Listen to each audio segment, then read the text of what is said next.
love, courage, truth.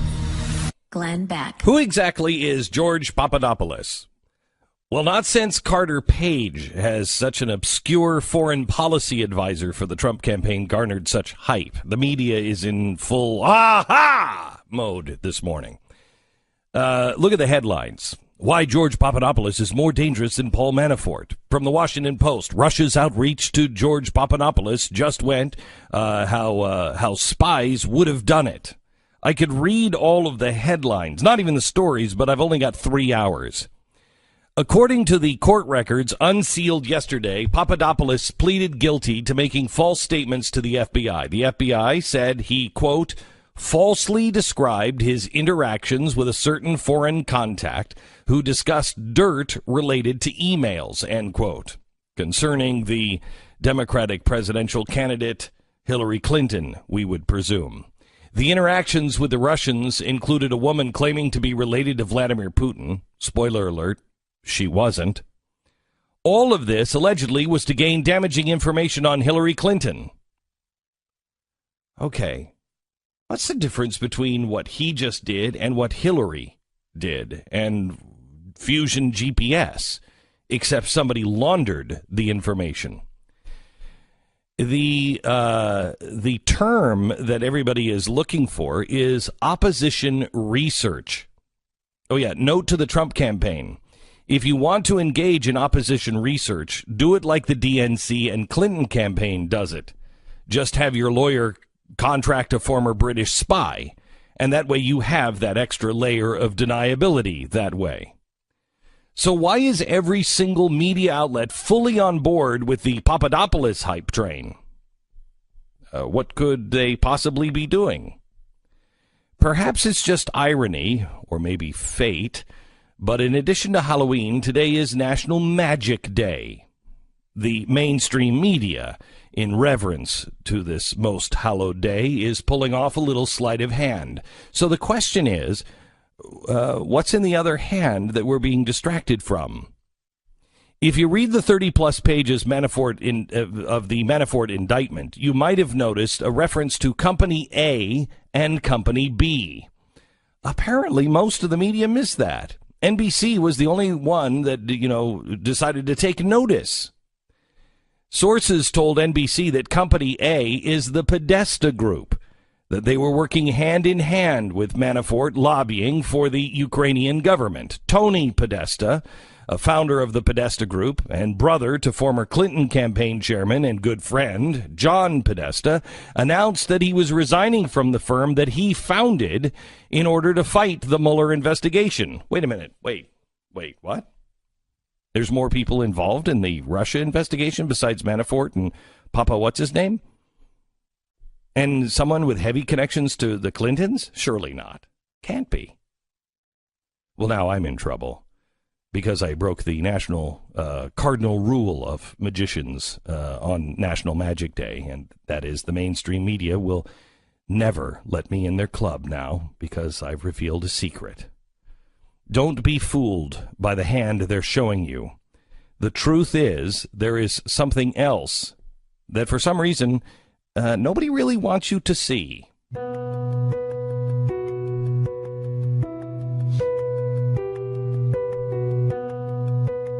It's Tuesday, October 31st. You're listening to the Glenn Beck program. We have a great show for you today. It is Halloween. And we always do some Edgar Allan Poe on Halloween, and we'll be sprinkling that in throughout the show. Also, we have some really amazing story and an amazing guest, Ken Stern, How I Left the Liberal Bubble and Learned to Love the Right. This is the guy who was the head of NPR for a while and realized, wait, I'm shoveling garbage. And he's going to be joining us in about an hour from now. Truly remarkable. Also, this Kevin Spacey story is, can I say, before we get into Kevin Spacey, did you see that they canceled House of Cards yesterday? Yeah, they're sort of backing off on that initial report. Oh, well, no, we wanted it to end. Yeah, I know. You know that whole successful thing that built our multi-billion-dollar company? Yeah, we had already decided. We didn't really think there was anything to it. They're saying that it was going to end after this season anyway. Yeah. They just hadn't announced it, and now they're announcing it. No official word from Netflix on that, by the way. So, but that is all the reporting is that the initial report was that it was canceled, and now they're saying, oh no, look, we've already shot a bunch of it for this next year, and then it's going to be over anyway, so no big deal. Right.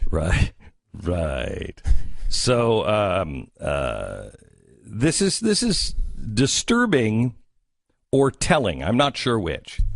That somebody can make one accusation and his Emmy is going to be withdrawn. Did you see that? They're not going to present him with the Emmy of all Emmys. Yeah, like a Lifetime Achievement Award or something he was supposed to get? Yes, they're not going to give him that. And his show was canceled with one accusation. And an unproven one, right, from 30 years ago that he didn't admit. I mean, he said he didn't remember it. Now, the way I read his statement is very much like, this is how you say you did it. But you know, it does seem like it. But again, unless they have an incredible amount of additional information, which is probable, likely. Well, really likely. And now Rosie O'Donnell is coming out like some savior and saying, we all knew about Kevin Spacey. Well, then why didn't you say something? I know. Why didn't you say something? If you knew, why didn't you say something? Yeah, I think they're misunderstanding the word no. Well, no, they're misunderstanding like how heroic their after the fact information is. It's like if you're like, well, look, we knew Jason Voorhees was going to kill a bunch of kids at that camp, but we couldn't really do much about it. It's like, well, no, you're supposed to tell him before he takes out the machete, everybody. Right? I mean, like, there's no benefit afterwards. It's like proving that you knew a horrible crime. Look, I knew, that terrorist attack was going to happen. We all knew it was an open secret. Muhammad Atta was going to the airport. That's not a good piece of information to give later. You give it beforehand. There shouldn't be an open secret. But then again, when they say they knew, they most likely didn't know. No. They heard speculation. Well, I mean, how do you know the difference between speculation and truth? What are you supposed to say? Right, and that's kind of the frustrating part about this is, A, we shouldn't be encouraging people to come out with unwarranted rumors publicly. That's not a good practice. And B, like, it's just this really frustrating white knight syndrome that, like, these people are like, well, look, we all knew, and you know, here I am. I'm big enough to stand up and say it after it's already happened. And like that is not something that we should be giving credit to. I want to take this to a place, dragging their own name into the story, right? I want to take this to a place away from Hollywood here in just a second. But I want to give something to you. There's an exclusive in the Daily Mail about Kevin Spacey that is pretty disturbing. Kevin Spacey's older brother, Randall, has spoken out about their abusive father. Apparently, Kevin Spacey's dad was an American Nazi who, according to his brother, raped him and brutalized his family so badly that they called him the Creature. He started molesting his son at about 13 years old. And I want to just go to this part of it. He said his mother knew about it.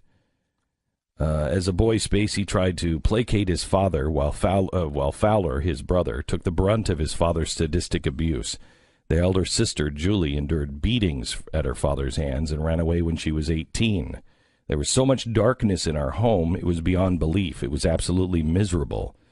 Kevin tried to avoid what was going on by wrapping himself in an emotional bubble. He became very sly and smart. He was so determined to avoid the whippings that he just minded his P's and Q's until there was nothing inside.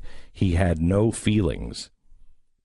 I mean, the Kevin Spacey character that he plays on House of Cards is very much like what his brother described him as. He said wherever they were, He and his siblings were trapped. Friends were not allowed into the house for fear that they would see the walls of their dad's office lined with pictures of naked men and women and pornography. Fowler was briefly a scout, but his white supremacist father made him quit when he discovered that the scoutmaster was Jewish. What a weird life it must be for those people. Gosh. Oh, man. Does this not strike you, though, as after-the-fact excuse-making? No, it doesn't. He said, because in it he says he's really disturbed by what he's hearing about his brother, and he said, it's why I never had children. I was terrified that I would have the pedophile gene, like there is a pedophile gene. He said that I had that gene and I would pass it on, and I would be that way to my kids. So he stayed childless his whole life. And he doesn't sound like he is making an excuse for him. He's saying, my brother is deeply troubled. Well, that is an excuse, right? No, not, I don't, but you can, I think this leads to evidence that there's probably much more going on. We spoke to somebody we know in New York who kind of plays on the edges of these circles. And he said that the reason why he felt that Kevin Spacey had gone over to England was he wasn't ashamed of being gay. He was ashamed of being a pedophile. I don't know if that's true or not, but he said that in his circles, that's what he had heard over the years. Is that in the London tourism guides? Yeah, like if you're a pedophile and you need to get away... I don't know. I don't remember that being a feature. I don't know. So there is one observation that I haven't heard anybody make yet. If I asked you, where do all of the dirt bags that prey on people for power, where is the capital of that in the United States? Now you could say Hollywood. You could say Hollywood, but where would you say? You might say another place on the East Coast, maybe. About halfway down? Yeah, about halfway down. Yeah. Yeah, maybe one that's not, in a state. Why has this... Why, you know that Washington is dirty and disgusting. When does this begin to visit in D.C.?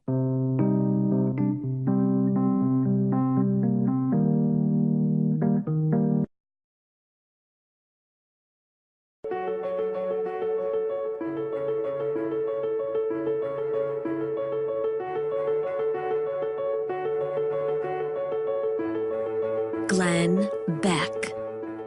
Crazy. We're watching the Today Show with, is that Matt Lauer dressed? Yeah, it's Matt Lauer dressed as Dolly Parton, and I don't know who is dressed as Kenny Rogers. And a woman dressed as Kenny Rogers. And he just put his hands on her breasts. And I guess that's funny? I don't know what's funny. I don't know what's not funny anymore. I mean, that wasn't funny, so I recognize that, but I don't know what's acceptable anymore. And it's nuts. It's nuts what's happening. Remember, there was a 3-week scandal when a sports talk show host went on CNN and said the word boobs. He said the word boobs, and that was like a scandal. This is, the Ellen DeGeneres thing where she's staring at Katy Perry's boobs from 6 inches away. The line is there is no line. Cannot be seen. There is no line. It makes no sense. Can you imagine how confused our kids are right now? Can you imagine growing up where you don't know what the line is? You have, you're watching video games where absolutely anything goes. You're seeing this world built by your parents and grandparents just tearing itself apart. I mean, in some ways, if you weren't personally involved, if you were an alien, it'd be fun to watch the world burn. You'd just be like, this is crazy. Look at this. I mean, it's just all burning itself down and makes no sense whatsoever. I can't make heads nor tails of the Papadopoulos thing because, correct me if I'm wrong, he is in trouble for going to find dirt on Hillary Clinton and then meeting in London with somebody who had dirt, or said they had dirt on Hillary Clinton, but it was from Russia.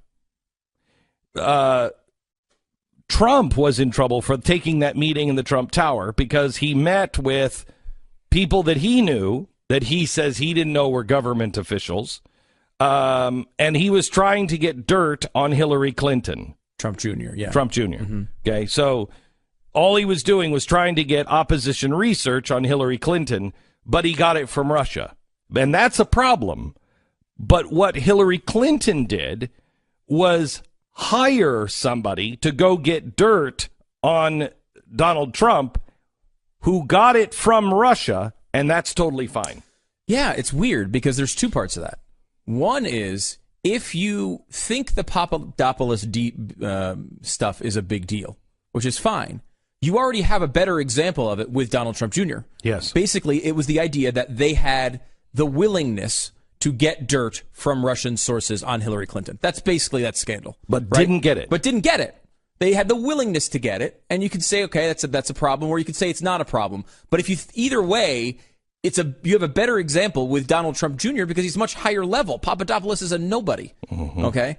So, but on the other side of that, if you believe that both of those things are a big deal, you also have to believe that Hillary Clinton paying Fusion GPS to get dirt on Donald Trump from Kremlin sources, which is in the dossier.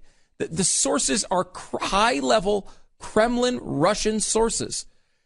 And they actually got that information, unlike anybody in the Trump campaign who, if you think they were trying to collude with Russians, are apparently terrible at it because they never actually get the information. They get all these meetings and never get anything out of them.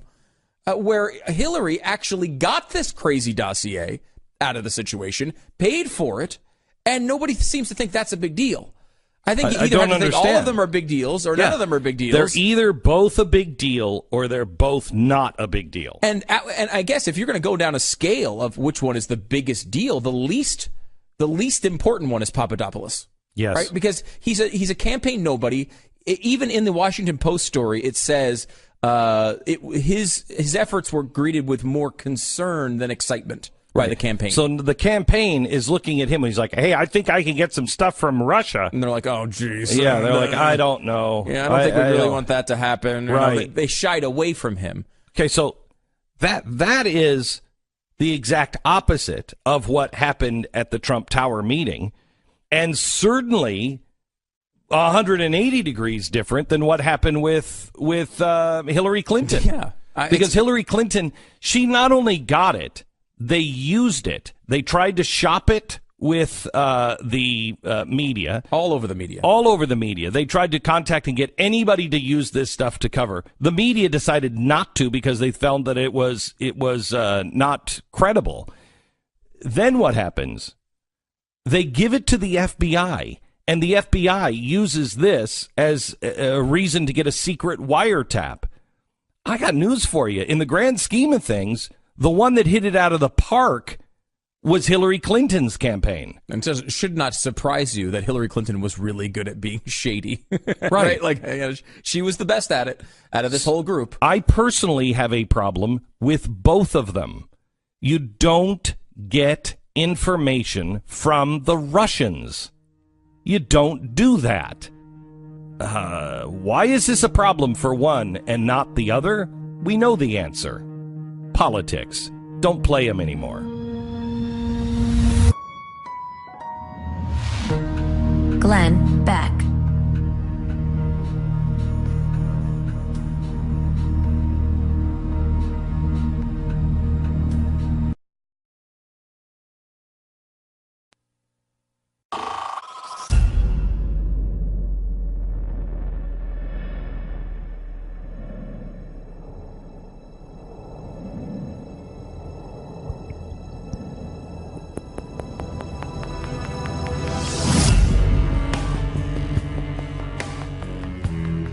It's Halloween, and every Halloween we spend some time with Edgar Allan Poe for just a few minutes. Listen to this. I kind of want him to run just after this. He was talking to the Hollywood Reporter, and he said, "It's just astonishing to me People need to understand President Trump is not the person who I wanted to be in office, and I've been open about that. But that being said, he's our president. If he fails, the country is in jeopardy. How egotistical is it for someone to say, I hope he fails? To that person, I would say, F you. Why would you want that? So you can be right? I don't want him to fail. I want him to succeed. I do. I honestly do. And if you've got a good idea that helps the country, oh, man, am I going to support you. I don't care if you're a Republican and I'm a Democrat or whatever. I don't care. A good idea is a good idea. Let's do that. We've got to get away from this idea that the country is a political football and someone with a different opinion is the enemy. Assume they love the country as much as you do, and there's always room for improvement. How can we make it better? I love that. Yeah, I mean, he's so personable and engaging and funny and can be serious. He's such a good actor. That guy as a candidate is terrifying. I don't know what he believes. I mean, that's a great part there, but yeah, what he believes, I don't know. But yeah, that was great. Great. Glenn Beck.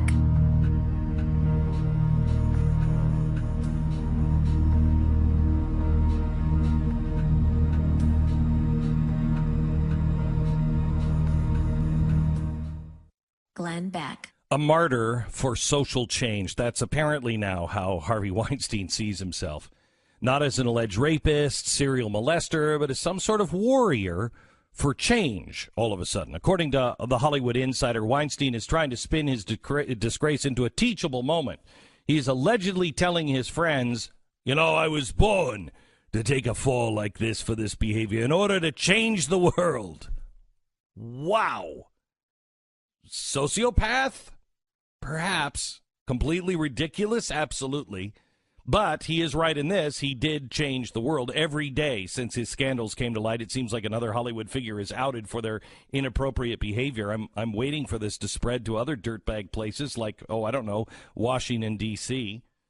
But it remains in Hollywood right now. This week, Kevin Spacey was accused of making sexual advances on a 14-year-old in the 1980s, and the fallout from this accusation could destroy his career. Netflix quickly announced next season of House of Cards, deeply troubled by last night's news concerning Kevin Spacey, and we're going to cancel it. Now, they're saying that they made that decision long ago, but it didn't stop Netflix from taking the opportunity to create the image that they made this announcement based on his behavior. Nobody wants to be associated with somebody who assaults another person, ever. Spacey's behavior is unacceptable if it's true. Weinstein's behavior, wildly unacceptable. And hopefully Hollywood has learned a hard, painful lesson, and all of us have as well. There are no secrets left in the world. However, we really need to learn something called due process. Due process exists for a reason. And I'm afraid that, especially on Halloween, if we're not careful, this is going to turn into a witch hunt.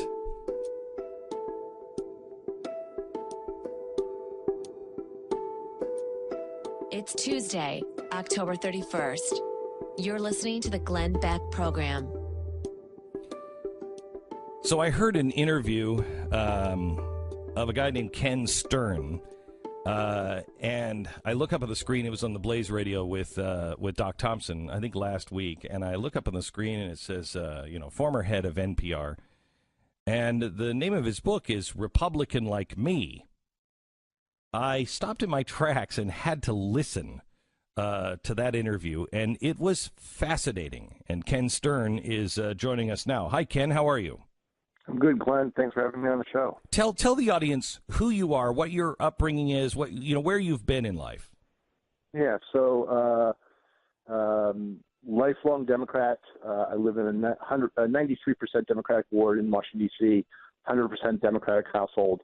Spent my life around progressive institutions, ran NPR for a while. That's who I am. But I've become increasingly concerned about the polarization in this country. The fact that we've become much angrier at the other side, the fact that we know the other side less every day. Yeah. So I wanted to change that, at least for myself. And that sort of led me to this book, Republican Like Me. Okay, so you wanted to change things, so you went out and you wanted to learn about the other side, and Yeah. and what did you find? So it's the old Atticus Finch line from To Kill a Mockingbird. If you want to understand someone, you got to see things from his point of view. So I spent a year traveling around the country, meeting with Republicans, going pig hunting, going hanging out in churches, going to Pikeville, Kentucky, and Youngstown, Ohio, meeting conservative scholars and listening. And I found an enormous amount. I found that they were not alike how they are portrayed in progressive circles. They're not how Republicans are quite different than the stick figures you often learn about. And I also found out that people, when you sit down and talk with them, Americans actually are surprisingly moderate people. And it was easy for me, even if I didn't agree with everything that everyone I met. You never do. It was always easy to find common ground and see things from their point of view. And it was an extraordinary experience, which I recount in this book. I will tell you, Ken, it is very much the journey that I have made in the last couple of years, the other direction. And it is, it's been disheartening to find this out and then go back to your own side and say, guys, it's not, you got it all wrong. It's not like that. I mean, sure, there are those characters out there. There are those people who just, live and breathe the extreme, and it's all politics all the time, and they don't care. But that's not what the average person is like. Are you finding what are you finding when you go back and say, hey, guys, it's really not like that? Yeah, it's mixed. So my book's been out exactly 1 week. So, this is the beginning of the conversation, not the end. And I find, here's what I found, very different, sometimes really encouraging, sometimes really disheartening experiences. Face-to-face, when I talk to people over the course of, as I wrote the book and as people now read it and react to it, I find it's great because it's always, when you're talking with people, you can always find, you can always make progress. The disheartening part is social media. The old, you can't judge a book by the cover. Well, people do. And they judge people by their covers, and they're hateful on social media. It's everything from, if you like Republicans now, you must be a white supremacist too, or you must hate gays, or you're some kind of Benedict Arnold, all of which I've heard. And I try to remember, look, those are people who are living their lives through social media. It doesn't represent the majority. That's, the loudest doesn't represent all of us. And, that's what I keep driving against. So when you were at NPR, and you hadn't had this journey, I think there is and it's disturbing to me. There's some really good people that I know in journalism, but they just are blind, and they don't. I'm not sure if they don't want to see it because it will complicate their life, or they just are incapable of seeing why people feel the way they do about the media. Yeah, it's a really interesting. My book's not about media, but of course, media affects all this conversation. Because of my background, I talk to people about media a lot, and I heard from people, who I wouldn't ordinarily talk to, didn't talk to when I was NPR, don't talk to in my ordinary life, and a lot of them had felt really alienated from mainstream media, which is not surprising when media's trust factor is in the 30s. Only about 30% of people trust media, and you hear it. They feel alienated, they feel unrepresented, they feel patronized. And I wanted to share that back with the people in media. And as I thought about it, it's not because they're not lots of, as you say, Glenn, there are tons of talented, hardworking journalists at all these institutions, committed to the craft of journalism, but they live in their own bubble. We all do. That's sort of my story as well. And when you talk with people like you, who share your political feelings, who share your idea of what's important and who's important, who should be heard and what should be heard, it affects, you get into this groupthink. And I think that's, it's possibly both. It's possible to be talented, hardworking journalists and subject to this type of groupthink environment that I think leads to this break in trust with a lot of the American public. So you never had picked up a gun before. and I would assume that your view of gun owners was quite different than what it turned out to be after you went on a pig hunt. Can you talk about that a bit? So the way I structured this book, Glenn, is I want to take a few issues. So I started with this. I can't be right about everything. I'm stuck on myself as anyone, as the next guy, but I couldn't possibly write. But I want to take a few issues where I was pretty sure I was right on and challenge myself. Guns, climate, poverty programs. And guns sort of jumped out. And I had never fired a gun before, but I had sort of settled views on gun control. And I went pig hunting, I went to gun shows. I called up John Lott, the conservative economist who wrote More Guns, Less Crime, and said, John, persuade me I'm wrong. And I learned a couple things. I changed my views on gun control, about how to reduce homicides in this country. And I learned I'm a terrible shot. Hunting in Texas. Met the nicest group of people. In the morning, I shot with a 3-generation family from Georgia, including 8-year-old Isaac. In the afternoon, this diverse group of guys from Houston, and they were nice enough to give me credit for killing a pig, but I'm sure it wasn't me in the end. But It was a great experience. So, what was it? I assume talking to John Lott is a fascinating experience. What was it that you changed on with guns, or why? So I think the sort of the aha moment for me, I still, like a lot of Republicans, I think there's probably room for additional gun control mechanisms, but I've lost the view that that's what's going to drive down crime. I mean, we've actually had, over the last 20 years, this extraordinary drop in gun homicides by over 50%. And there's nothing to do with gun control. The number of guns have gone up. So we actually know how to reduce gun crimes, and it has much to do with economic power. It has to do with programs like the pulling lever programs in Boston. It has to do with better policing. It doesn't have anything to do with gun, sort of what people are fighting about. And that's where I changed my view, which is let's not focus on, gun ownership by law-abiding gun owners. Let's focus on the programs that we know reduce crime, which is good for everyone. So how do you go back to your world and tell them this? That you've had an experience that they haven't had. How are your not the people on social media? How are your friends and family dealing with this? So it's a mixed bag. My mother, who is a McGovern Democrat, read the book and loved it. My 10-year-old son boos my television appearances. So it's a mixed bag, and I expect that's what it will be going forward. I mean, I think some people are open to this message, but it sort of clashes with what they hear every day. So it's, to me, it's talking, it's sharing the story, it's getting people to realize we're actually not nearly as different as we've been led to believe. Can you hang on for a second, Ken? I'd like to ask you, what's the path forward when we can't? I'm having a hard time today. I'm struggling with the stark contrast in coverage, which I think both are wrong, on what's happened this week with Manafort and last week with Fusion GPS, and if we can't take the beam out of our own eye, there's no going forward. And hang on just a second. I'd like to continue our conversation about that and what's happening in the media today.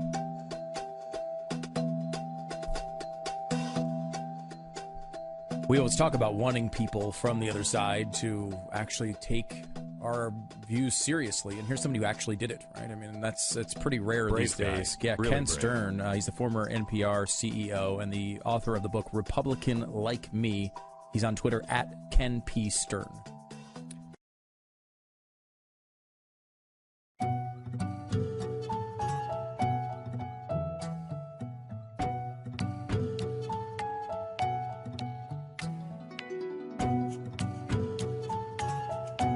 Glenn Beck. Ken Stern is a guy who he was the CEO of NPR. He lives in Washington D.C. He's are you still a Democrat? So it's interesting. So I, lifelong Democrat. For this year, I went out and re-registered as a Republican. You did? And when I did, I was going to commit. And when I came back, it was a question that sort of hung over me. Would I stay a Republican? Would I be Democrat when I came back? When I came back, I re-registered as an independent. And I sort of think of myself as a skeptic towards both sides at this point. I think that is, Ken, I think that is the healthiest choice anyone could make. I mean, we play this game to where we deny the sins of our own side because we want to win. And there is no winning if you were playing that game. And I'm seeing this with this Russia stuff where, what came out yesterday, really bad stuff. We've been on the Manafort is a really bad guy for years, and it's really bad. And he got information, or they were trying to, get information with Papadopoulos through Russia. The media is making a big deal out of it. I think they should. I don't think we should be getting our information for political purposes from Russia. However, that's what the Clintons did. They just laundered it through Fusion GPS. Is there a difference between these two? So, so Glenn, let me sort of pick up on one thing, which is where you start off with saying it's about winning. And I think that's exactly right. It less becomes about right or wrong. It becomes about my side versus your side. And so, and I followed this story, and it's interesting because I've watched it on Fox and I watched it on, MSNBC. Totally different stories. It's totally different. It's like they live in different worlds. And it's not because, it's because they want to prove out their side. Yeah. And that's a very dangerous thing, I think. How do we survive this, Ken? How do we, I've come to the conclusion that the only thing we can do is change ourselves in our own life. Do you have better advice than that? I don't, and it's what troubles me coming back, because I look at what's happening. I look at President Trump and his sort of fights with the media, and I don't think President Trump caused us to be sort of the perfection of this. He's riding this sort of anger and fostering it more. So I think we are in a very dangerous place.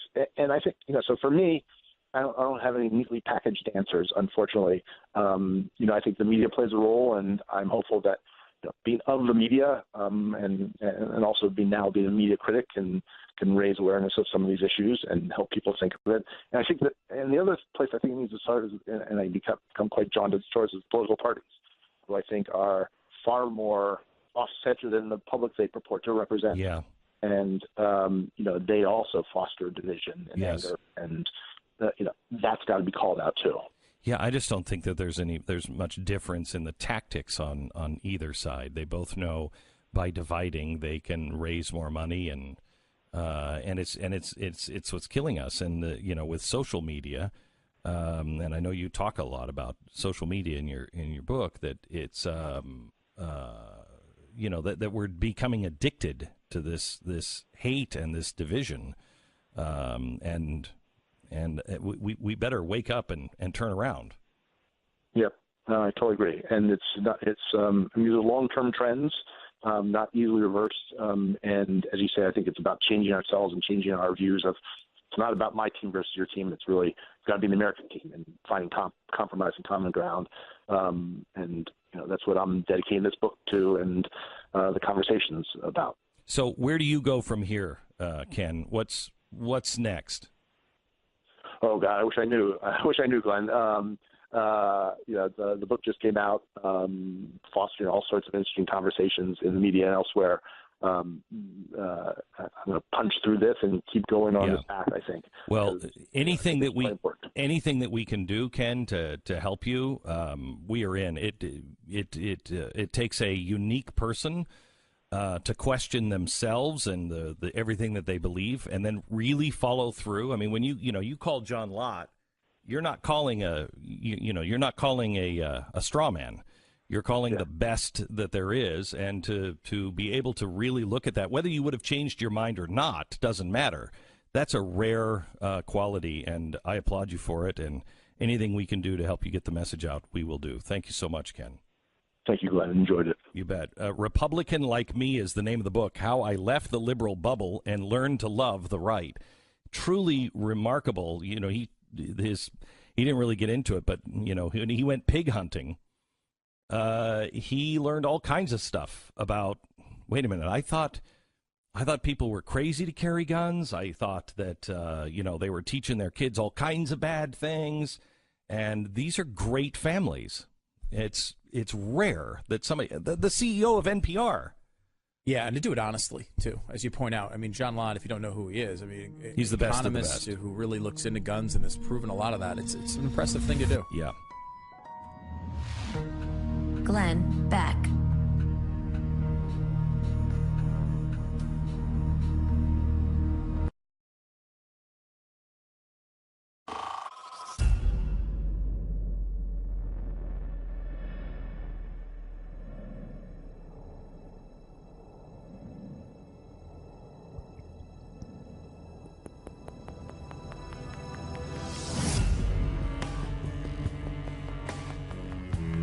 This is the Glenn Beck Program.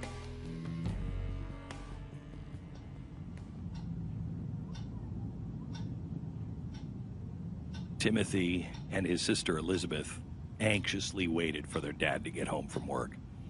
It was Halloween. It was October 31st.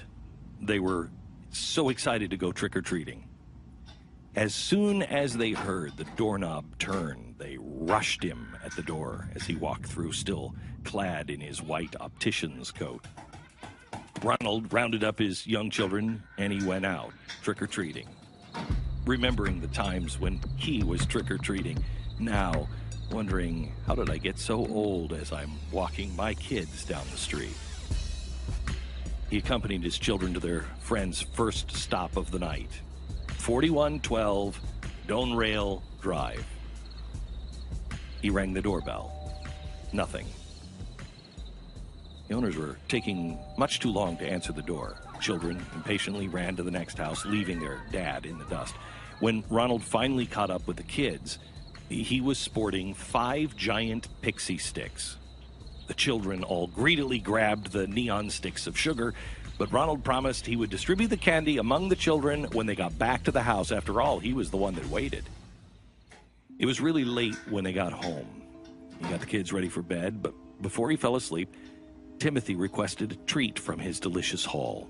He chose the crown jewel, a 22-inch giant pixie stick. The sugar had stiffened some in the tube, so Ronald helpfully rolled the candy between his hands to loosen the contents for Timothy. The child hurriedly poured the confection into his mouth. Timothy recoiled. It didn't taste, Dad, like it's supposed to. In fact, it tasted awful. Dad jumped up. Ronald dutifully ran to get some Kool-Aid for his son to wash out the bad taste. But the Kool-Aid didn't make it very far. Timothy immediately started vomiting and convulsing. When the ambulance finally arrived, they found Ronald holding Timothy as he foamed from the mouth. Less than an hour later, Timothy was pronounced dead at the hospital. An autopsy revealed the 8-year-old had died from a fatal dose of cyanide. The 2 top inches of the giant pixie stick Timothy prized so much contained a dosage of cyanide that was enough to kill 2 adults. Thankfully, the other poisoned pixie sticks remained untouched. Ronald sobbed as he hypothesized at what an unidentified monster was handing out to children. He told the police officers he vaguely remembered getting the candy from 4112 Donerail Drive. He didn't get a look at the owner. He only saw a shadowy arm. When police arrived at 4112, they questioned the Melvins. But they were confounded when they learned Mr. Melvin didn't return home from work until 10:30 that night of Halloween, and Mrs. Melvin stopped answering the door when she ran out of candy at 6:45. That's before Ronald said he was there. Not to mention that none of the candy that Mrs. Melvin gave out that night were pixie sticks. Police interrogated the entire neighborhood and still couldn't find the source of the deadly candy. The dad, who had watched his children rush to his legs to say, "Please, Dad, let's go, it's Halloween," was beside himself. Already having a terrible year, and his son's death appeared to push him over the edge with grief. He was $100,000 in debt, 8 months behind in car payments, was being threatened with repossession. He held 21 jobs in the last 10 years, and he was struggling hard to keep his latest optician gig. He further strained the family financing by taking out a $10,000 life insurance policy on his children earlier in the year, to which his wife protested as an unnecessary expense. She probably would have objected to the additional 2 $20,000 life insurance policies that Ronald took out on Timothy and Elizabeth on October 3rd if she had known about them. Mrs. O'Brien would have also been horrified to find out that mere hours after Timothy's murder, her husband called to collect on the policies. This actually was reported on the Menominee Tribal Reservation. So this Okay. it's technically still not accurate. America. I will say, though, that's a little bit of a different story. It's not, if it's just a plastic bag of meth, that's not like hiding it in candy. Yeah. It's also... Somebody dropped it into a bag or something. And I will say, just like, remember the clown scare from a few months ago? Oh, yeah. You remember that? And then whatever happened to that? Nothing, because it was nothing, right? I mean, and I think like what happens with these stories, 99% of the time you find out that it's either a hoax or something with someone in the family or something like that. It's almost never, I mean, as you stated, never with candy. Isn't that amazing? It is amazing. Did you have yours checked?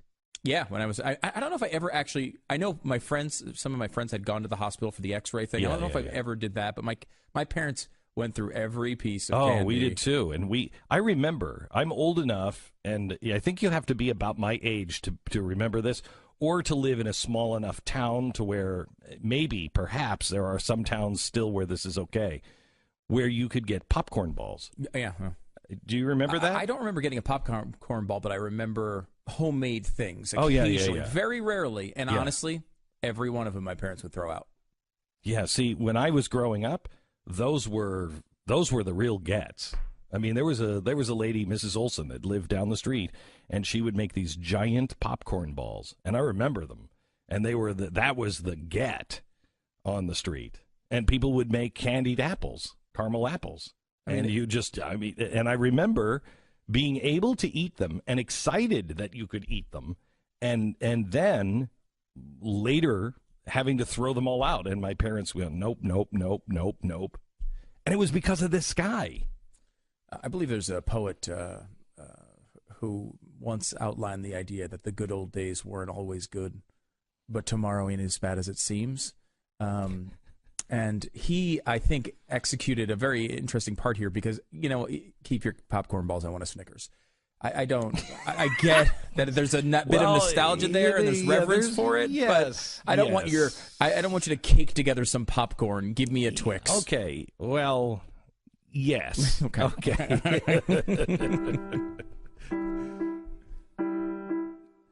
This is also at a time when there wasn't Fun Size. I remember when they first came out with Fun Size, and I'm like, that ain't fun. This is not fun. Oh, no. You can have less of the thing you like. Right. What joy you'll find. How is that fun? I was growing up, my big goal when I became an adult and I became, I had like $4 in my bank account was to buy full-size candy bars for the neighborhood. I always dreamt about doing that because I grew up, it was mostly fun-size stuff. And finally, I got to that point where I now have $4 in the bank account. And I came down to Texas and I bought the full-size bars. Like 3 people showed up. No one trick-or-treats anymore. There's like 4 people that come around the neighborhood. It's not even worth it. I know. And these poor people that you do, because we go to a different neighborhood because nobody trick-or-treats. Yeah. And so we go to somebody else's neighborhood. And I wanted to say to Tanya, hey, listen, on Monday, we should go buy all of those houses and just drop off bags of candy. because I feel sorry for these guys getting hammered every year. You're going to donate candy to the yes, trick-or-treaters? I feel like we should. I like that.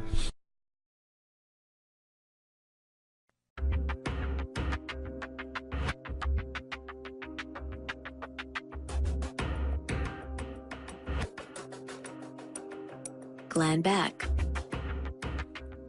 So at what point do we get to the real horror story that's going on? The real horror story? I've noticed on Halloween, you're talking a lot about, you're doing Edgar Allan Poe and you're telling stories from the past. How about the horror stories that are going on right now? Right. Why do you keep ignoring them? Which is what? Ed Gillespie?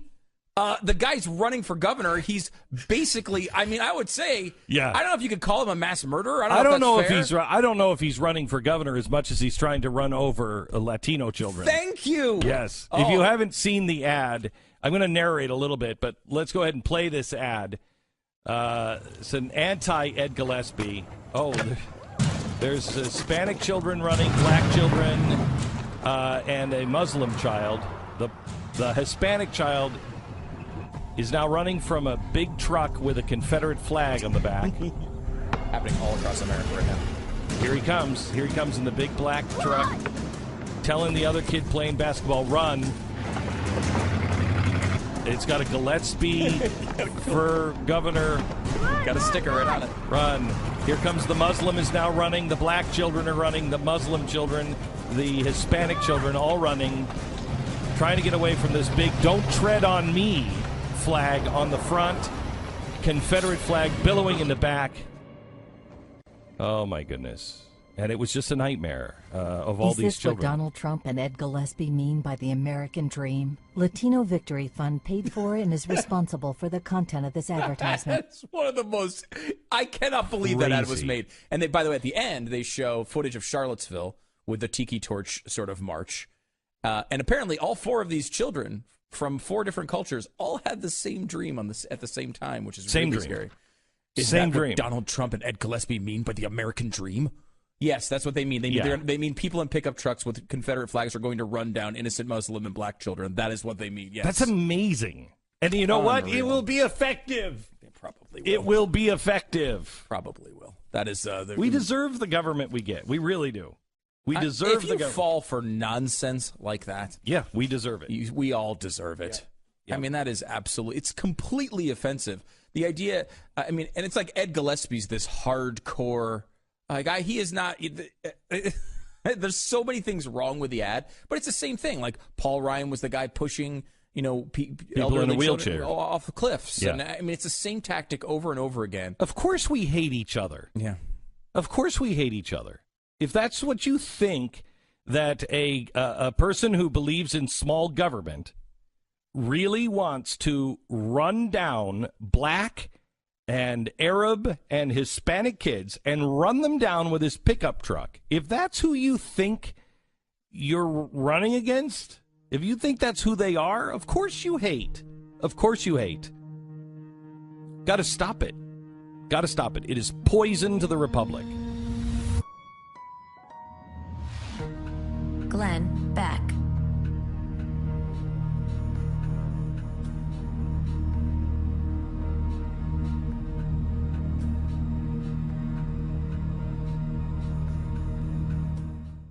Glenn Beck. It was a crime of contempt. One young man's logic misguided through the onslaught of insanity. His name remains unspoken, but his crime is unforgettable. This is his story. True. Nervous. Very, very dreadfully nervous. I had been and am. But why would you say that I'm mad? The disease sharpened my senses, not destroyed, not dulled. Above all, the sense of hearing was acute. I heard all things in heaven and in hell. Oh, I heard many things in hell. How then am I mad?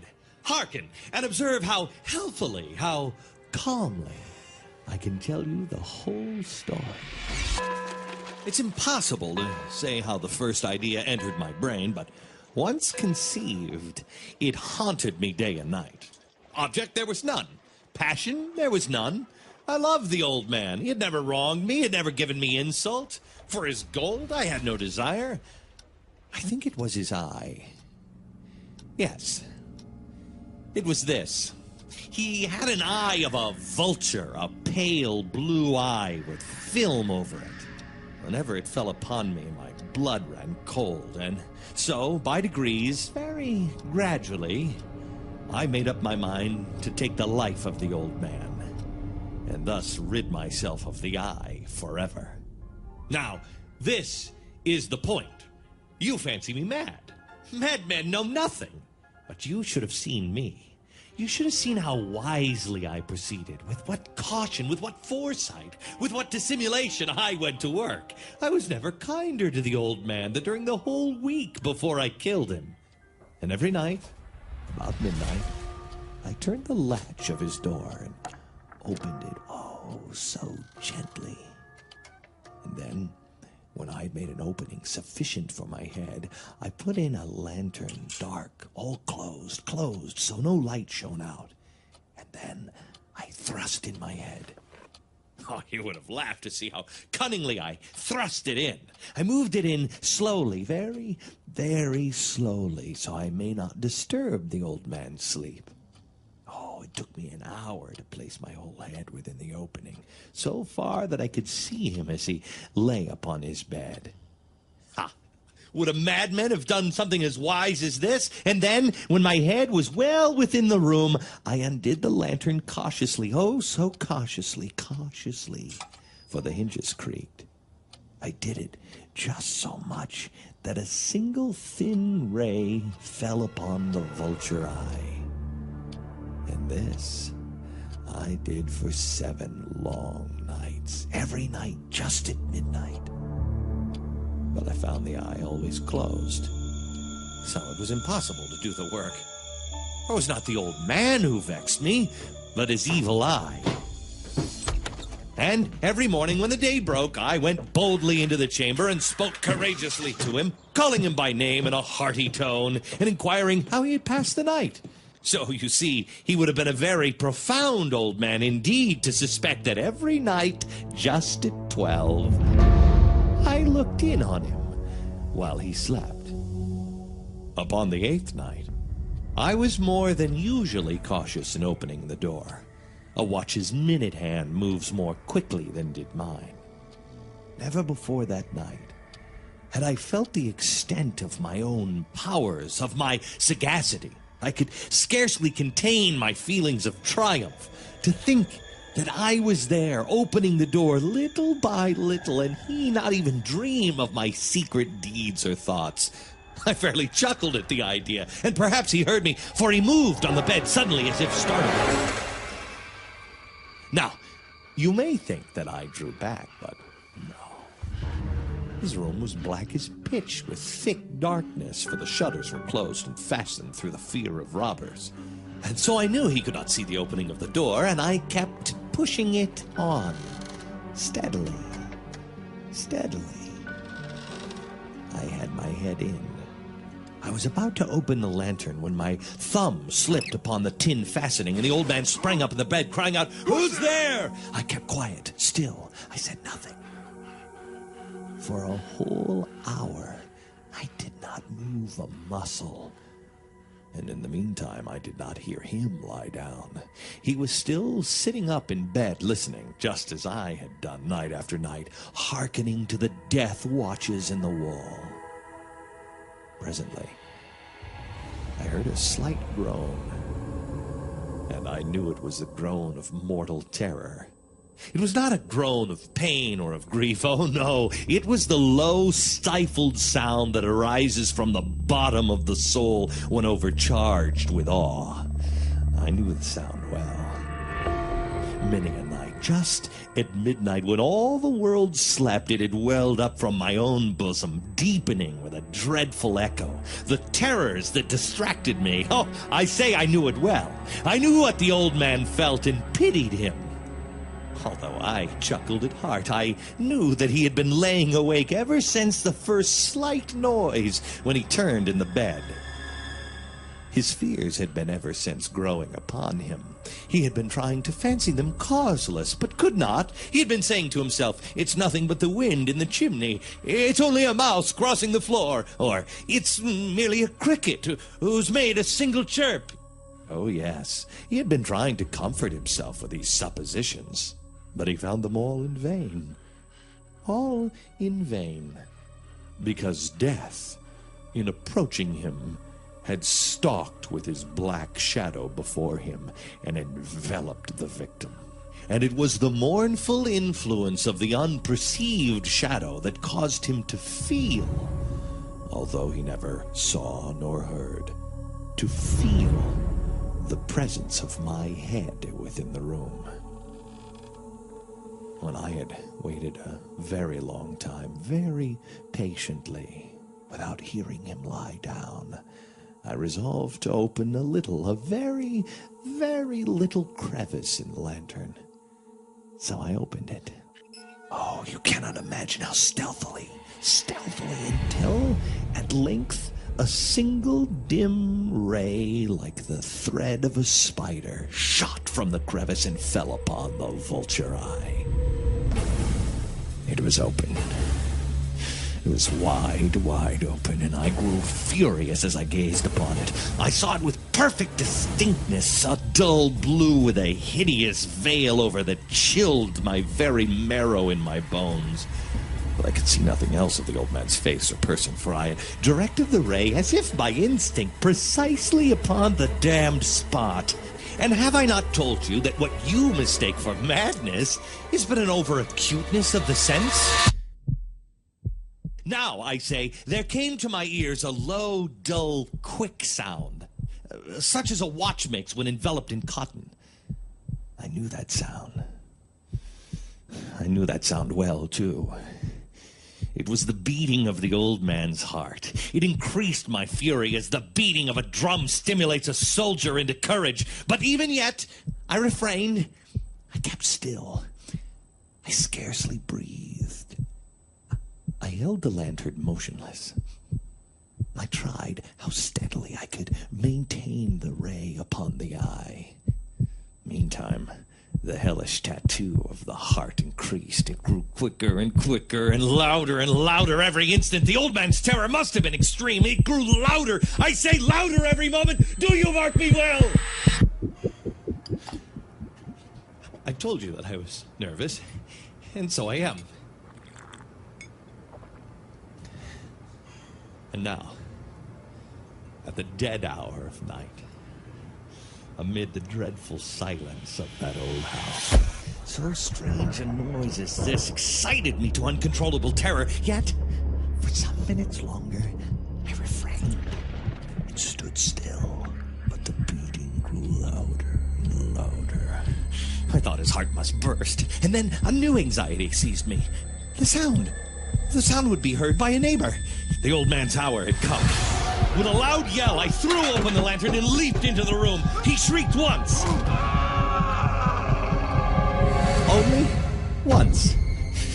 In an instant, I dragged him to the floor and pulled the heavy bed over him. Then I smiled gaily to find the deed so far done.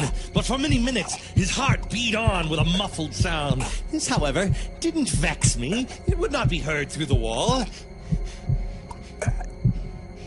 At length, it ceased. The old man was dead. I removed the bed and examined the corpse. Yes, he was stone dead. I placed my hands upon the heart. I felt it for many minutes. There was no pulsation. He was stone dead. His eye would trouble me no more. If you still think me mad, you will think so no longer when I describe the wise precautions I took for the concealment of the body. The night waned, and I worked hastily, but in silence. First of all, I dismembered the corpse. I cut off the head and the arms and the legs. Then I took up 3 planks from the flooring of the chamber and deposited all between the scantlings. Then I replaced the boards so cleverly, so cunningly, that no human eye, not even his, could have detected anything wrong. There was nothing to wash out, no stain of any kind, no blood spot whatever. I had been too wary for that. A tub had caught it all. When I had made an end of these labors, it was 4 o'clock, still dark as midnight. As the bell sounded the hour, there came a knocking at the street door. I went down to open it with a light heart, for what now do I have to fear? There entered 3 men who introduced themselves with perfect suavity as officers of the police. A shriek had been heard by a neighbor during the night. Suspicion of foul play had been aroused. Information had been lodged at the police office, and they, the officers, had been deputed to search the premises. I bade the gentleman welcome. The shriek, I said, was my own in a dream. The old man, I mentioned, was absent in the country. I took my visitors all over the house. I bade them search. Search well. I led them at length to his chamber. I showed them his treasures, secure, undisturbed. In the enthusiasm of my confidence, I brought chairs into the room and desired them here to rest from your fatigues, while I myself, in the wild audacity of my perfect triumph, placed my own seat upon the very spot beneath which reposed the corpse of the victim. The officers were satisfied. My manner convinced them. I was simply at ease. They sat, while I answered cheerily. They chatted of familiar things. But ere long, I felt myself getting paled and wished them gone. My head ached, and I fancied a ringing in my ears. But they sat and still chatted. The ringing became more distinct. I talked more freely to get rid of the feeling, but it continued and gained definitiveness until, at length, I found that the noise was not within my ears. Now, no doubt I grew very pale, but I talked more frequently and with a heightened voice, yet the sound increased. What could I do? It was a low, dull, quick sound, much such a sound as a watch makes when enveloped in cotton. I gasped for breath, and yet the officers heard it not. I talked more quickly, more vehemently, but the noise steadily increased. I arose and argued about trifles, a high key with violent gesticulations, but the noise steadily increased. Oh, why would they not be gone? I paced the floor to and fro with heavy strides, as if excited to fury by the observations of the men, but the noise steadily increased. Oh, God, what could I do? I foamed, I raved, I swore. I swung the chair in which I had been sitting and grated it across the boards, but the noise arose over all and continually increased. It grew louder and louder and louder, and still the men chatted pleasantly and smiled. Was it possible they heard not? Almighty God, no. No, they heard. They suspected. They knew. They were making a mockery of my horror. This I thought, and this I think, but anything was better than this agony. Anything was more tolerable than this derision. I could bear those hypocritical smiles no longer. I felt that I must scream or die, and now again, hark, hark, louder and louder and louder. Villains, I shrieked, dissemble no more. I admit the deed. Tear up the planks. Here is the beating of his hideous heart.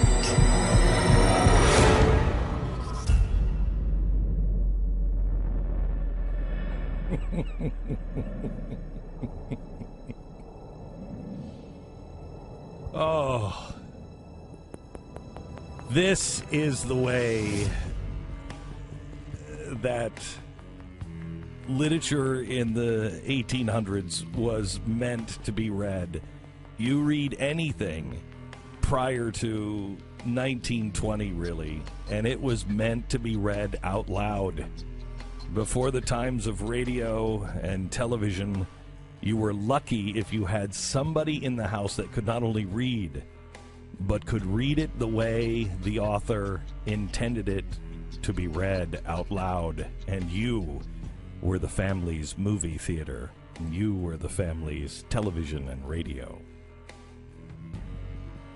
At Glenn Beck and at World of Stew. We're going to tweet the link where you can get that at iTunes. I think it's going to be up at glennbeck.com as well today. There's 4 pieces of Edgar Allan Poe that are great for when kids are coming up to trick or treat. It's a perfect time to play them. And there's another story we debuted today, which was a real story from the 70s of a murder, which is it changed Halloween. It really changed. It changed Halloween. If you didn't. If you ever had to take your candy to the hospital to be x-rayed, or you ever heard, no, throw that away because there's some madman that's poisoning kids, it only happened once in the United States. Once. And this one time changed everyone's Halloween, but there's some really important information that I never had known. And that's available also today, glennbeck.com.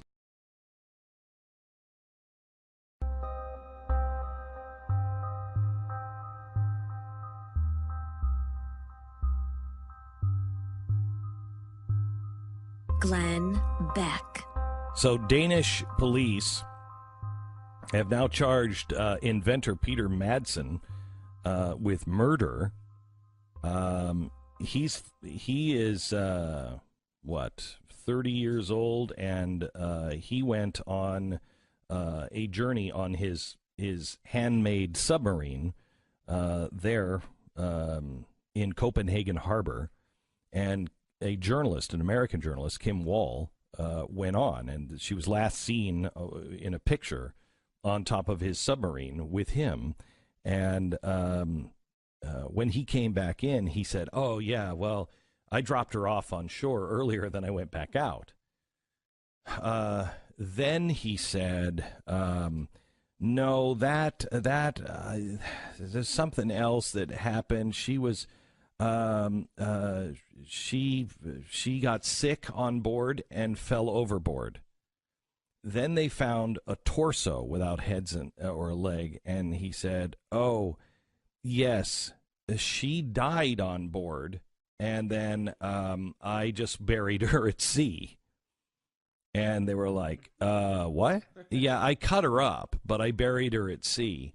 He's been charged with murder. They don't know what happened. They don't know why it happened, but they have found an inventor that is the worst possible liar on Earth. Glenn Beck.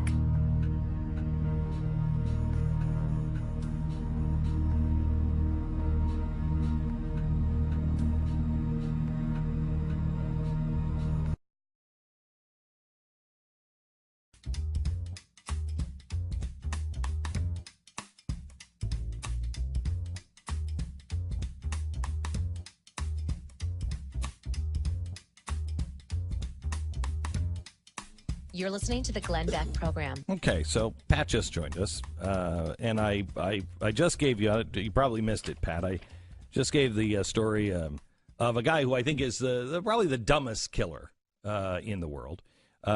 He brought a journalist on board to his handmade submarine, and they went for a cruise in the Copenhagen harbor, and when she didn't return, he was like, "Oh, well, I dropped her off early. I dropped her off earlier." And they were like, "Oh, where?" On that place right there by the rocks over there somewhere. I dropped her off. She wanted to get off. "Oh, okay. Well, she doesn't show up." And then he changes his story when they ask. He said, "Oh, well, she had an accident. And that's why I had to drop her off." Then they found a torso in the water, and he said, "Oh, well, she had an accident, and I didn't drop her off. I actually buried her at sea." That's a minor change in story. Yeah, it's a redirect. And then they said, "Well, she's missing her arms and her legs and her head." And he said, "Oh, well, she had an accident. I buried her at sea, but before I did, I dismembered her." Well, we're going to put her out there in one piece? I mean, that's right. Ridiculous. Right. So that explains the blood in the submarine that matches her. And he said, yeah, but I was just trying to, I didn't want her to, it's a rule at sea. If you die at sea, you bury, dismember the body first. And you bury them at sea. But, he had to be reminded, you were in Copenhagen Harbor. It's not like you were out in the middle of nowhere. Okay, so pretty bad guy, right? Pretty dumb. Yeah, pretty dumb and pretty bad. Not as bad as this one. On Friday, Miami police, around 7:30, were notified of a foul smell coming out of a room at 6268 Northwest 23rd Avenue. A mother called and said there was a foul stench coming from her son's room. Now, if we had $1 for every mother who had a foul stench coming from her son's room, we'd all be millionaires, right? Mm-hmm. Except this one was really bad. She had asked her son what had happened, and because she said, whoa, it is really starting to stink in there. And he said, well, I have diarrhea, and also I have vomited a few times, and the dog went in and defecated on the floor. So don't go in, Mom. That's a lot of things going That's on. a in that lot room. of a lot of things going on. That would account for a somewhat unpleasant odor. Yes, yes. He had a stomach ache, and he said, it was. Oh, and he had seen a rat in his room. So don't go in, Mom, because there's a rat. There's vomit, diarrhea, and the dog. Doggy do. Dog do, and there was a rat. So she couldn't take it anymore. So she called police. And the police arrived, and as the police were advancing towards his room, he came out, quote, sweaty and naked, and said, oh, hi, wow, I have a really bad stomach ache. You shouldn't come around me. I'm going back into the room. And they're like, no, why don't you stay out here, and we'll go into the room. So they went in, and as they were walking in, he said, if you find anything in my room, it's from the internet. And they stopped and went, what? Well, if you find anything, it's just it's not what it seems. But go ahead. So they went into his room, and it was not something that I care to describe. A lot of internet stuff. A lot of internet stuff. Wait, you can't go through this whole story and not give us a hint. Well, I'll give you this. They found on the bed there was what appeared to be a girl. Okay. And they said, and she was decomposed. And as he said, no, it's not real. He was still outside. It's not real. That is, I got that on the internet. That is that's a blow-up doll with and it comes with human flesh. They have that's those a quote. now? That's a quote. Yes, wow. It comes now with. It's a blow-up doll with human. Look, it doesn't have any organs, and they noticed that it didn't have any organs. Of course, he did put the organs, I believe, in the trash can in the room, and it turns out that it's not from the internet. It was his girlfriend. I'm really surprised that wasn't from the internet. Yeah. I was buying the story about the blow-up doll with human skin. I was just about to say, capitalism is amazing. Yeah. They'll even come out with blow-up dolls with human skin, but no. No, I'm quoting, a life-size blow-up doll. There's a life-size blow-up doll in the closet, and it's the doll is made of human flesh. Jeez, that is awful. So did they leave him alone? Did they just leave? Yeah, they asked him, where do you get dolls like that? Because they're stinking up the joint, but at least they covered the smell of the vomit and the dog poop. Oof, man. Isn't that a horrible story? Yeah. Only share that on Halloween. Welcome to the program. Pat Gray is here from Pat Gray Unleashed, which follows this program on the Blaze Radio Network. Hello, Pat. Hello. Coming up on my story, on my show, I've got a little Halloween story as well about the dating game serial killer. You know about this guy? No. Guy who was on the dating game in 1978. You know, the Jim Lang show. Yeah. That'd be in the butt, Bob. He was that was the Newlywed Game. Oh, that's right. Okay, yeah. Yes. This is the dating game where you have a bachelorette and then 3 eligible bachelors. Let's meet them right now. Mm-hmm. Yeah. Bachelor number 1 was a guy in the middle of a serial killing spree, and she selected him. So I'll tell you. Okay, wait. You gotta listen to the show to find out more. Wait, but I don't want to. Okay, so That's not how this works. That's not how any of this works. but I pay him. I pay his salary. So wait. So he was in the middle of a killing spree while he was on the show? Yes. Yeah, he'd already killed 3 or 4 or 5 women by then. Oh, by the my time he was on the gosh. dating game. Yeah, it's an gosh. amazing And is story this that new? I Is never this heard. new? No, it's. I mean, I've never heard that. Yeah. How did they? I don't know how those that, dating game people, man. They cover stuff up. They were so good at the cover up. Right? Seriously, how was a show like that? I don't know. Because that lasted until what? It must have shut down though shortly after that. Because the dating game didn't go into the 80s, did it? I feel like it did. No, You think so? Yeah, and then it came as a kid. back. Remember, it came back for a while. Yeah, vaguely. Yeah. Vaguely. But we'll be talking about that in a few minutes. But what I wanted to talk to you guys about was the Kardashians' visit to Planned Hang on Parenthood. just a second. Wait a minute. Hold on just a second. I'm going to do the same to you. Okay. Do you know why why our Halloweens were always wrecked and we always had to, you got to x-ray this stuff and throw away all of that candy because there's some crazy person out there. Do you know why? Was it because of the Candyman from Houston? Shut up. 1974? Shut up. Killed his son? Shut up. How did you know that? I've worked with you for 30 years. We've never told that for story. a long time. We've never told that story on the air. Huh. You've never told me I that have. story. I've told that no, story I had to on the wait air. until you left to be able to find out the truth that you've been covering up.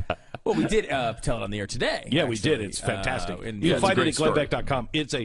It's a great story. You can find it at glennbeck.com. It is, because look at all the trouble we went to. Look One at all guy. the hassle. Look at There all the is- fear. And there- it never happened to anybody else. Never. Not once. Right. There's This no is the- confirmed story of that ever happening other than the guy to get his And son's he- insurance money. Right, and he didn't kill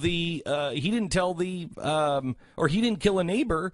He killed his own son. His own son. So it's not like it was by random. That Right. never ever happened in America. Right. Now we've told the end of our stories. Now tell the end of yours. Okay. The Kardashians visited No, Planned the other Parenthood. one. I'm not going to tell the other one. You got to listen. I hate. So we've got some audio of the Kardashians and the way they felt after their visit to Planned Parenthood. This is very educational. The perception of Planned Parenthood is that it's this like abortion clinic. That's Can you believe nothing like what it's like. No. Hearing that firsthand really made it real for me. Hearing the stories for sure was eye-opening. I'm a big fan of Planned Parenthood now. Meeting all the Me girls too. and hearing their stories and seeing how many women have been helped by some of the services they have to offer. Like what? I mean, Mm-hmm. I think people need to be more educated before they form opinions, and Don't you that's what think? I'm grateful that I had the opportunity to do today. The Kardashians telling us that we need to be more educated is a little bit like McDonald's telling Ruth's Chris Steakhouse they need to use better meat. It's a little like Bemidji Community Technical Institute of Beauty suggesting MIT should have higher academic standards. It's unbelievable. People should be more educated. Okay, I'm like a super big fan now because in addition to murdering 300,000 to 400,000 kids, they also give out condoms. Oh, okay. Now it's great. Thank you for the education. That's great. Because they were the same wonderful family that took a trip to Cuba, if you remember, and were completely amazed at what a quaint retro community it was because they had Look, all still old have cars. old 50s cars. Isn't that great? What It's a so cool little cool. niche they've filled here. I know. It's not Disneyland. They're so People can't throwback. move from the 1950s. So stupid. Thank you, Pat. Pat Gray Unleashed coming up on the Blaze Radio and TV networks in just a few moments.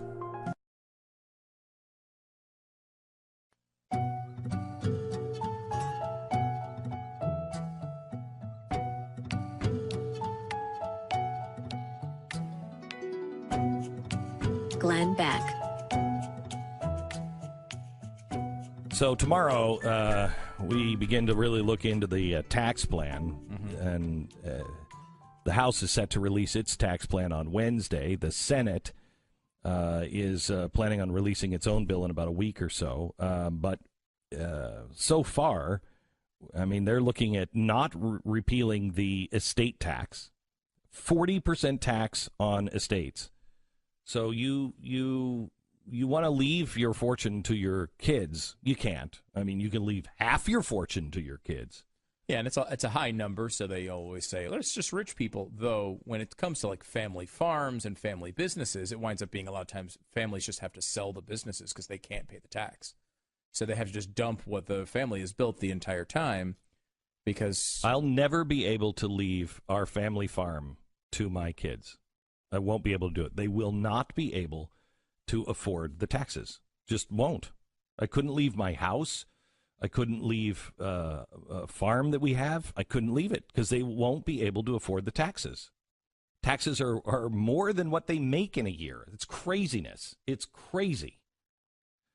The Senate is more likely than the House to do a full repeal of the state and local tax deduction, which means if you pay state taxes, you're not going to be able to deduct that.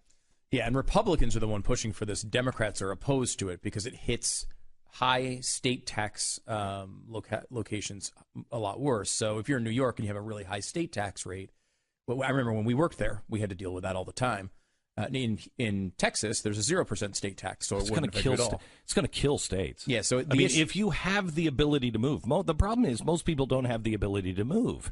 But if you live in a high state tax, now you can't deduct that from your federal income tax. That's going to really hurt a lot of people. Yeah, thought being it's going to punish blue states, basically, yes. and help red states, and also help the numbers kind of balance out at the end a little bit better. The 4 individual tax brackets, the highest rate is going to go from 39.6%. This is pretty exciting. This you got to say this part of the Senate plan is really exciting. Yeah. 39.6%. I mean, there's some things we can dream on, but I didn't think we could get here. I didn't